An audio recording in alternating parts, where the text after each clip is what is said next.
or more than their fair share of taxes. Right. And it's just a general perception that, you people read the paper about the full assessment, that's the perception that I just singled out seniors or whatever, because that's people I've received phone calls from or whatever, what's going on, and and I think that's where the information comes in, you explain to them, like you folks have done, in a easy, straightforward manner.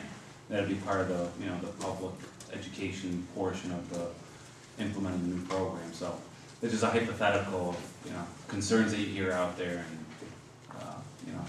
Right. What I'm just trying to say is there's a distinction between an undervalued property that hasn't been properly reassessed over decades, and a distinction between that and going from partial assessment to full. Oh, sure.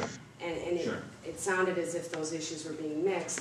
Full assessment is not a huge bad bugaboo because we're all paying taxes based on. Yeah. It makes it easier, and it also gives the state better assurance that our tax roll is accurate and equitable. But during the process of moving to a full market value, there is the process also of basically the assessment. If you're going to be collecting new data to base your taxes off of your new assessed value, correct?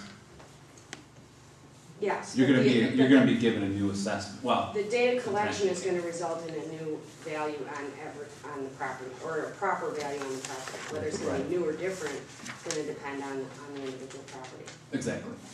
But those are two different issues, is all I'm trying to say. Sure. And whether the value is going to be changed on the roll has nothing to do with whether the town chooses to stay on partial versus full value assessment. Mm-hmm. Yep. Yeah, Chuck Becker, I was on the committee. I'd just like to make a comment. We spent a lot of time on this, and this is strictly a recommendation from our committee. And I'd like to, and I believe the rest of the committee members will agree with me, that the town board, if they adopt this, each one of those slides or each one of those recommendations has to be followed through. We can't, in our opinion, do the revaluation and then have the office staffed at 3 people. In other words, we have to have the revaluation, we have to have the public forums,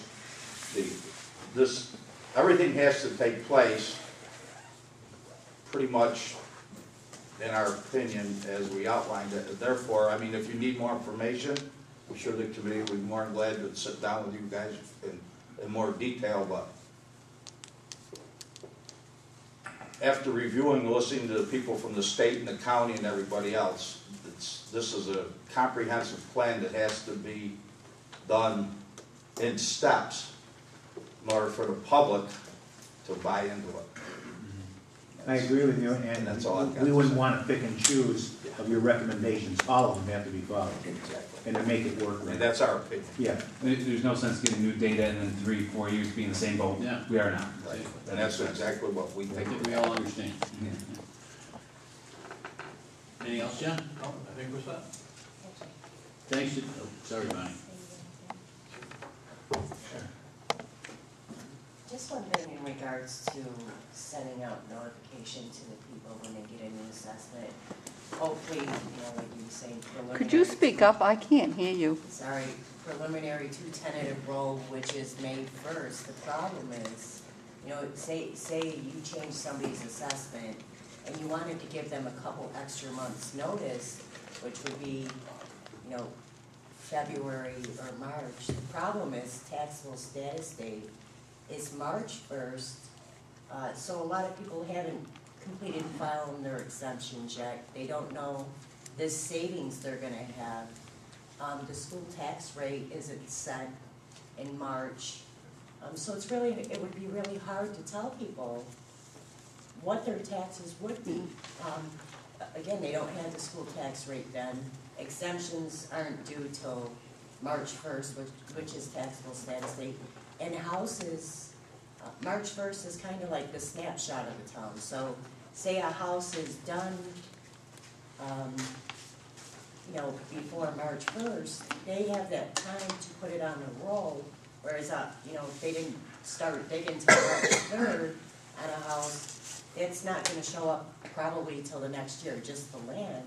So by trying to go back a couple months, you're beating a lot of other dates that are really mandatory and come into play with how much somebody's gonna pay for their taxes. Yeah, I'm just trying to, I guess two things, but one, that 3-year period is strictly about assessments.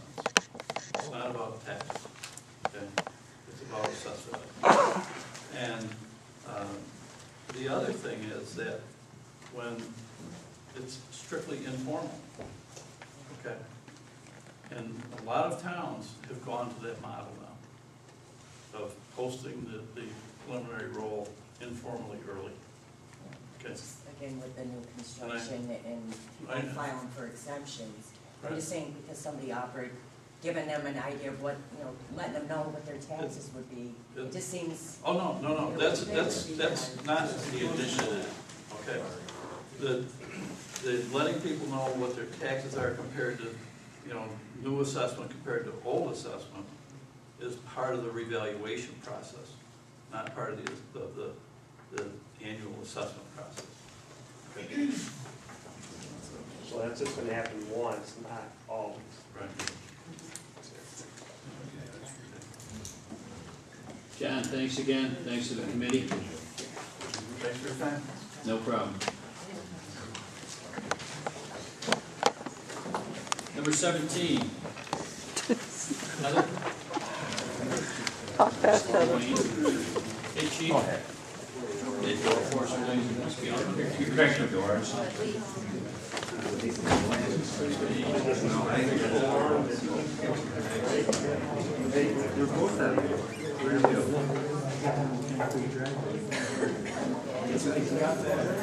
Oh, there it is.